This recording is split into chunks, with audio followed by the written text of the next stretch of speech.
Pig farming in America. आखिर कैसे America सुअरों की फार्मिंग यानी कि पिग फार्मिंग करके हो रहा है मालामाल, और आखिर सुअरों को पालने के लिए कौन कौन सी चीजों का ध्यान रखना होता है। आज हम अमेरिका के एक ऐसे फार्म के बारे में बात करेंगे जहाँ पर लाखों सुअरों की फार्मिंग की जाती है। ये इतना बड़ा फार्म है कि वर्तमान में यहाँ लगभग 5000 से भी ज्यादा कर्मचारी कार्य करते हैं, जिनका काम सुअरों की देखभाल से लेकर अन्य चीजें तैयार करना है। अमेरिका के इस फार्म में सुअरों के रहने के लिए खास इंतजाम किए गए।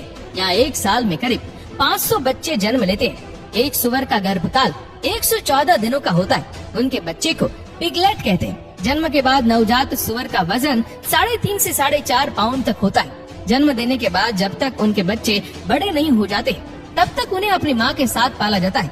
नवजात सुअर का मुख्य भोजन माँ का दूध ही होता है।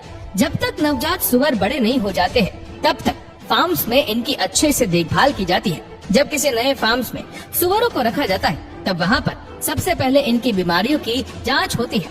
जब वो बड़े हो जाते हैं तो इनको कसाई खानों में लटका दिया जाता है और उन्हें मार कर इनके मांस को अलग कर दिया जाता है। सुअर के जरूरी अंगों के हिसाब से इसके मीट को पैक करके मार्केट में रवाना कर दिया जाता है। अगर इनके मीट के दामों की बात करें तो इसका मीट 1000 से 3000 रुपए किलो तक बिकता है।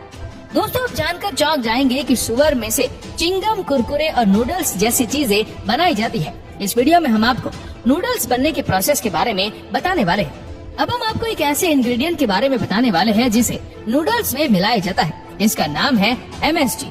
इस इंग्रेडिएंट के बारे में बताया जाता है कि इसे बनाने के लिए इसमें सुअर की चर्बी मिलाई जाती है। MSG को नूडल्स में डालने का मकसद ये होता है कि नूडल्स का स्वाद और भी ज्यादा बेहतर हो सके। लेकिन कई कंपनियां इस इंग्रेडिएंट को मक्के और स्टार्च की मदद से भी बनाती हैं। लेकिन मार्केट में बहुत सी ऐसी कंपनियां हैं जो MSG को बनाने के लिए इस सुअर की चर्बी का प्रयोग करते हैं। ये कंपनियां ज्यादा मुनाफा कमाने के लिए वेस्ट सुअर की चर्बी को सस्ते दामों में खरीदती है और इसका इस्तेमाल करती है। दोस्तों, MSG का मतलब होता है मोनोसोडियम ग्लूटामेट, और अगर हम इसके साइड इफेक्ट्स की बात करें तो इसकी लिस्ट काफी लंबी है।